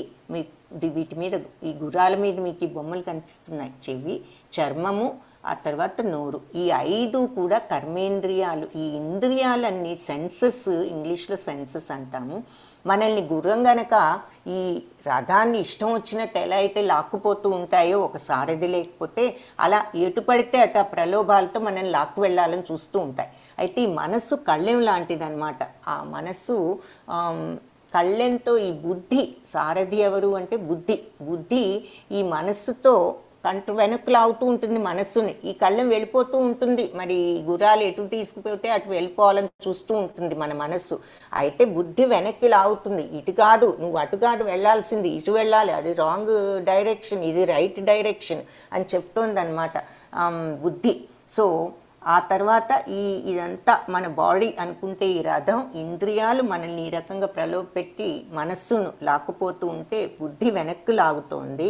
ఆ తర్వాత లోపల ఉన్నది అసలైనటువంటి మన శరీరంలో మన జీవాత్మ ఏమి పట్టించుకోదు, అలా చూస్తూ ఉంటుంది. సాక్షాత్కారి అంటే మనము మన బుద్ధి, మన మనస్సు మనల్ని లీడ్ చేస్తూ ఉంటాయి. వాటిని సక్రమమైన మార్గంలో పెట్టి ఇవన్నిటినీ కంట్రోల్ చేస్తేనే మనం ఆత్మను దర్శించగలం. సో ఇక్కడ మన ఇంద్రియాలు ఏ రకంగా ఇష్టం వచ్చినట్లు ఈ మనస్సును లాక్కు వెళ్తున్నాయో, ఈ బుద్ధి ఎలా అయితే వెనక్కు లాగాలని ప్రయత్నిస్తుందో ఈ బొమ్మలో మనకు చూస్తే ఈ విషయం అంతా కూడా మనకి ఈజీగా అర్థమవుతుంది. ఇప్పటి వరకు మనం మాట్లాడుకున్న విషయం. సో ఇక్కడ మనకు తెలిసేది ఏంటి, అన్నింటికంటే ముందు ప్రలోభాలకు గురి చేసేది ఇంద్రియాలు. ఇంద్రియాలు ఎందుకు వెళ్తున్నాయి, అక్కడ ఏదో ప్రలోభం కనిపిస్తోంది వాటికి, అందుకని అటు పరిగెడుతున్నాయి గుర్రాలు మన ఇంద్రియాలు. సో ఆ ఇంద్రియ విషయాలు భోగ వస్తువులు అనమాట. ఏదైనా మనకు నచ్చినవి మన కళ్ళు చూపిస్తున్నాయి, దృష్టి మనకు చెప్తోంది, మన శబ్ద వినికిడి పవరు మనకు చెప్తోంది, ఆ సౌండ్ విను, ఈ సౌండ్ విను, ఈ టీవీ మ్యూజిక్ వస్తుంది అటు వెళ్ళు, ఈ రేడియో పెట్టు, ఏదో ఒకటి. అలా ఆ భోగ వస్తువులు అవి మన ఇంద్రియాలను ఎఫెక్ట్ చేస్తున్నాయి. వాటికంటే పైనున్నవి ఇంద్రియాలు. ఇంద్రియాలు మనస్సును ఎఫెక్ట్ చేస్తున్నాయి. మనస్సు ఇంద్రియాల మాట వినొచ్చు, వినకపోవచ్చు. సో అంటే వీక్ అయితే వింటుంది, స్ట్రాంగ్ అయితే వినదు. బుద్ధి మనస్సు కంటే పైన ఉన్నది, అది చెప్తోంది ఇది కాదు అది అని. బుద్ధి కంటే కూడా ఉత్తమమైనది ఆత్మ. సో కర్మేంద్రియాలు స్థూల శరీరం కంటే ఉన్నతమైనవి. మన స్థూల శరీరం అంటే ఏంటి, మనకు కనిపించే బాడీ అంతా అన్నమాట. మన శరీరం స్థూల శరీరం అంటే కనిపించే శరీరం. ఈ స్థూల శరీరం మనం చెప్పుకున్నాము, లోపల ఉండి బయటికి కనపడేది స్థూల శరీరం. లోపల సూక్ష్మ శరీరం ఏమిటి అంటే మన మనస్సు, బుద్ధి సూక్ష్మ శరీరం అన్నమాట. సో ఈ కనిపించే స్థూల శరీరం కంటే ఉత్తమమైనది మన కర్మేంద్రియాలు. అంటే కళ్ళు, ముక్కు, చెవి, ఈ కర్మేంద్రియాలన్నీ మన మిగిలిన బాడీ కంటే అవి ఉత్తమమైనవి. మరి అంతే కదా, అవేగా మనకు అన్ని సెన్సెస్ ప్రొవైడ్ చేసేది. ఆ సెన్సెస్ లేకపోతే ఇంకా బాడీకి ఉపయోగమే ఉంది. సో మన బాడీలో బెస్ట్ ఏది అంటే కర్మేంద్రియాలు. అయితే ఈ కర్మేంద్రియాల కంటే కూడా మనస్సు ఉన్నతమైనది, మనస్సు కంటే కూడా బుద్ధి ఉన్నతమైనది. బుద్ధి వివేకంతో ఉంటుంది కాబట్టి మనస్సుకు చెప్తుంది. బుద్ధి కంటే కూడా ఆత్మ మరింత ఉన్నతమైనది అని చెప్పి ఇక్కడ ఈ శ్లోకంలో 42 శ్లోకంలో చెప్తున్నారు. ఏవం బుద్ధే పరం బుద్ధ్వా సంస్తభ్యాత్మానమాత్మనా జహి శత్రుం మహాబాహో కామరూపం దురాసదం. సో మహాబాహులున్న వాడా, ఇలా బుద్ధి కంటే ఆత్మ గొప్పది అని గుర్తించి బుద్ధితోనే మనస్సును నిలకడ చేసుకుని కామరూపంలో ఉన్న బలీయమైన శత్రువును సంహరించుము. కాబట్టి ఈ కామమే మనకు అన్నిటికీ కారణం, కోరిక వల్లనే ఇలా అవుతున్నాము అని చెప్తున్నారు. కాబట్టి నువ్వు బుద్ధి కంటే కూడా ఆత్మ ఇంకా గొప్పది అన్న విషయాన్ని నువ్వు తెలుసుకుని ఈ బుద్ధితో నువ్వు మనస్సును నిలకడ చేసుకో. ఈ బుద్ధిని ఉపయోగించి నీ మనస్సును కంట్రోల్ చేసుకో.